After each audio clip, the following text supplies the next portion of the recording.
জানি না আমি কতটা তোমাদেরকে বোঝাতে পারবো। এই ক্লায়েন্টের কিন্তু প্রচুর পরিমাণে রিঙ্কেল ছিল কপালে এবং গালের মধ্যে।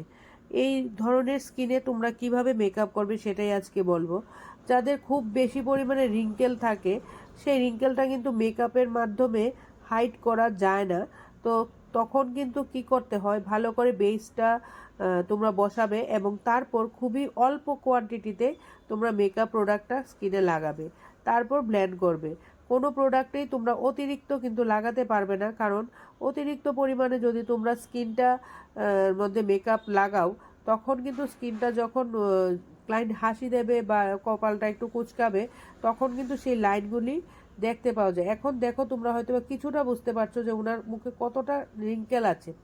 যাই হোক, আমি একটা ফ্ললেস গ্লো ওনাকে দিতে পেরেছি, সেটা দেখে উনিও ভীষণ খুশি হয়েছিলেন। এবং ওনার মেকআপটা কিন্তু খুবই আমি লো বাজেটে করেছি, কারণ এখন জানো যে সবাই লো বাজেটে মেকআপ করতে পছন্দ করে, এবং আমি তার জন্য, উনি চেয়েছিলেন যেন লো বাজেটে আমি মেকআপটা করি, আমি সেটাই ওনাকে করে দেওয়ার চেষ্টা করেছি।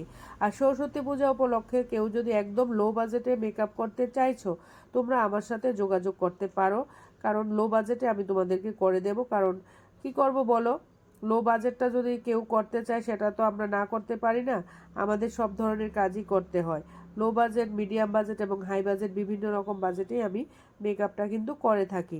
অবশ্যই তোমরা যোগাযোগ করবে, যে যেই রকম বাজেটে করতে চাইছো আমার সাথে যোগাযোগ করবে। যোগাযোগ না করলে তো আমি তোমাদেরকে বলতে পারবো না যে তোমরা, কিন্তু তোমরাও বলতে পারবে না বা আমিও বলতে পারবো না যে তোমরা কি ধরনের মেকআপ চাইছো, বা আমি তোমাদেরকে লো বাজেটে কতটা লো বাজেটে আমি তোমাদেরকে দিতে পারবো।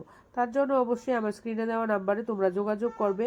আর আমার এই ক্লায়েন্ট কিন্তু ভীষণ হ্যাপি হয়েছিল ওনার এই মেকআপ লুকসটা দেখে।